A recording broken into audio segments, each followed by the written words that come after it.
Hello. So first off, I'm pretty sick. I'm sure you can tell. So I apologize for sounding all stuffy. But I really wanted to make this video even though I'm sick, because I haven't talked about books in a while and I'm really excited to do that. So let's just jump in because there's going to be a lot.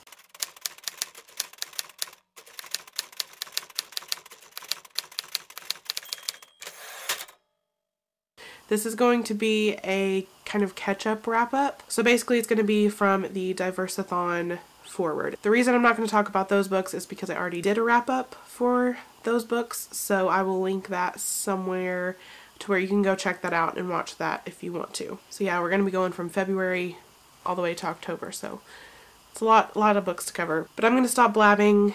Let's just get on with this so that this isn't a really long and boring video. So the first book that I have to talk about is Jess, Chunk, and the Road Trip to Infinity by Kristen Elizabeth Clark.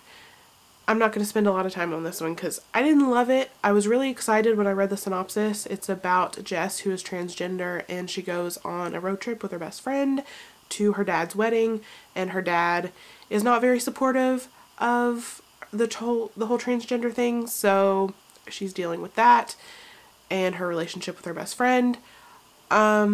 But I didn't feel like it delivered. It just fell kind of flat for me. I didn't like any of the characters.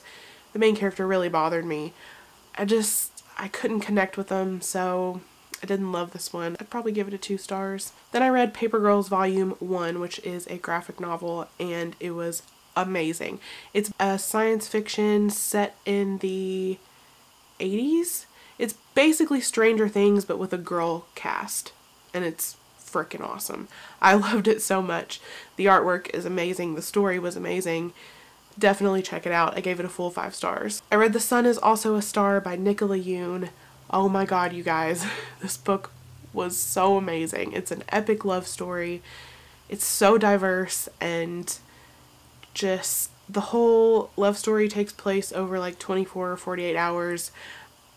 It's so good. I read this book so fast. I just devoured it. I personally think it's even better than her first book, which was Everything Everything, which was really good.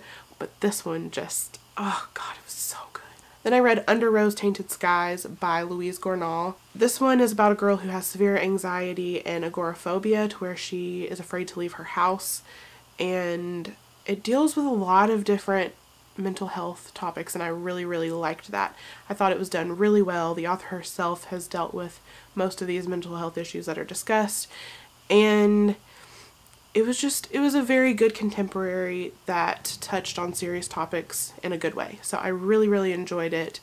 I would definitely like to read more by this author. I would recommend it. I gave this one a 4 stars. The next thing I read was a reread for me. This is one of my favorite books of all time, so I was really excited to reread it, and that is Fangirl by Rainbow Rowell. So, I mean, of course I loved this. Still has a full 5 stars from me. The reason I reread this was so I could refresh my memory before I jumped into Carry On, also by Rainbow Rowell. So if you don't know, Carry On is essentially the fan fiction that the main character is writing in Fangirl. So this is basically her fan fiction. It was magical, it was wonderful. Anything Rainbow Rowell writes is basically gold. So you need to read this, you need to read all of her books. Loved it, 5 stars. Then I read The Handmaid's Tale by Margaret Atwood. I was really enjoying this book, but honestly the ending just really pissed me off. Did not love the ending, so it kind of ruined my love for the book. Yeah, I enjoyed it, but I mean, it just wasn't, it didn't become a favorite or anything like that. It was just kind of okay, honestly. I ended up giving that one a 3 stars. I read The Stepford Wives by Ira Levin. I hope that's how you say that name. This is just one of those pop culture classics I'd never read, never seen the movie, and I was like, you know what, I just want to read the book. And it was a really short, small book. I enjoyed it. It was pretty creepy. It was another one that I didn't love the ending, but the story was pretty good and I really liked it. It was a very fast read, so yeah, I enjoyed this one. I gave it a 4 stars. Next I read The Museum of Intangible Things by Wendy Wunder, and I love this book so much. Please read it.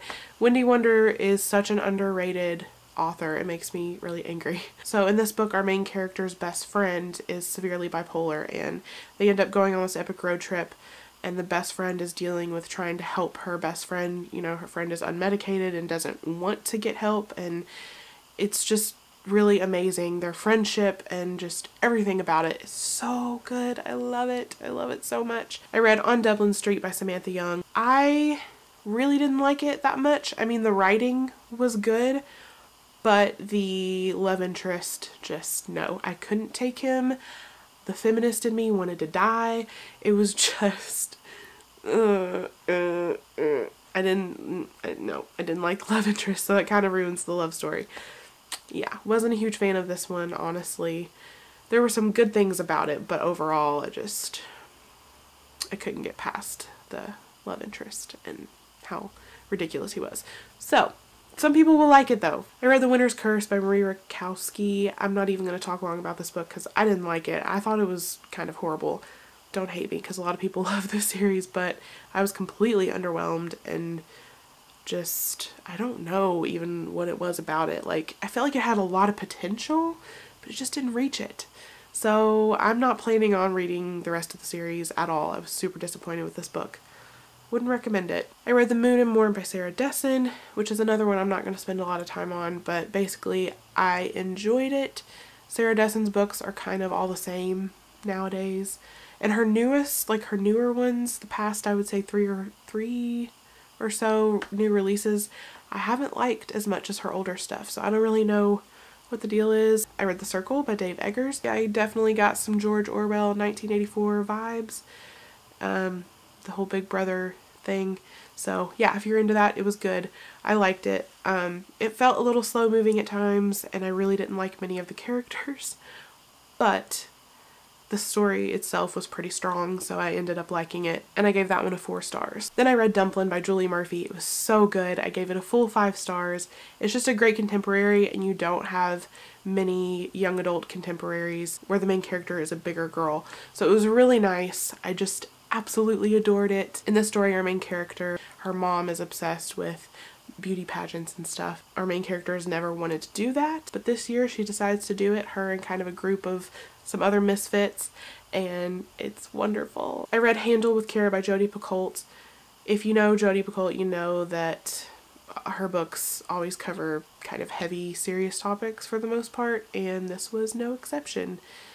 I did like it, but it was just very heavy, and I don't think I was in the mindset for it at the time, but she's a wonderful writer, so I did enjoy it, and I gave it a 4 stars. Then I read Fall from India Place, which is the 4th book in the On Dublin Street series. So I decided to give another book from the series a try, and I really liked this one a lot more. The characters were just a lot better, and the love interest was much better, so I enjoyed this one for what it was, a very cute love story, and I would recommend it for sure. I gave that one a 4 stars. Next I read Fight Club by Chuck Palahniuk.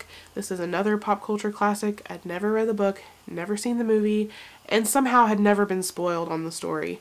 I really don't know how. But anyway, I liked the storyline and stuff, but the writing was just, I didn't like it much. It was just so weird. So I don't think I'm a Chuck Palahniuk fan, but I really enjoyed the story and the plot twist, which was amazing. This next book, I didn't even finish it, so I don't even know why I'm talking about it, but it's Until It Fades by K.A. Tucker, which usually I love her books. I think the problem I had with this one is that it was just way too sugary sweet. Usually her books have like a dark twist to them, and I didn't know that this one wasn't like that. So I went into it expecting that, and I just didn't love it. I think that there will be lots of people who would like it, but I think I was just in the wrong mindset when I went into it. And it was just so sugary, sickly sweet, and it was so predictable. I knew what was going to happen, so I just didn't finish it. I hate that because I love her books typically, but just didn't love that one. Then I read a couple of children's books because I am a child. No, but okay. I got these beautiful books that are illustrated by Sarah Gibb, and the first one is Cinderella, and I'll show you some of the illustrations. And then this one was Beauty and the Beast, which if you know me at all, Beauty and the Beast is like my jam. I love anything Beauty and the Beast. So I'll show you some from the Cinderella book first. I loved this just for the illustrations because they're absolutely gorgeous. And like I said, I'm a child. So here's some from the Beauty and the Beast. I'll just let you look at a few of those for a second. But I loved these and I gave them 5 stars just because they were so pretty. Then I read another Cinderella. This is the actual official Disney Cinderella story. It's just, you know, the typical Disney illustrations, but they were very, very pretty, very fun to look at. So I very much enjoyed this as well, and I'm sure I gave it like a 4 or 5 stars. What can I say? I'm a Disney freak. I read The Answers by Catherine Lacey. This one is so weird, I don't even know how to give you a synopsis, so I'm not going to, because I'm just not going to waste my breath. But the thing is, I enjoyed it while reading it. The writing was just very fluid, and it was really, honestly, very pretty writing. But the story and the plot was so weird.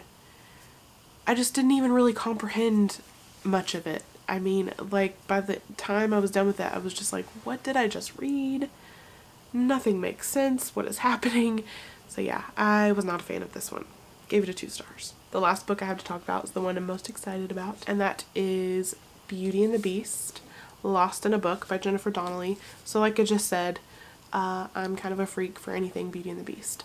This definitely is kind of a spin-off to the live action movie more than it is the original. It takes place in the middle of the movie where Belle is in the castle and is just starting to become friends with the Beast, and she finds this book in the library that literally transports her to another world. It is so good. It's just magical and whimsical. I adored this. I gave it a full 5 stars, and I would highly recommend it. So that is finally it for this video. I have talked so much, my throat hurts now.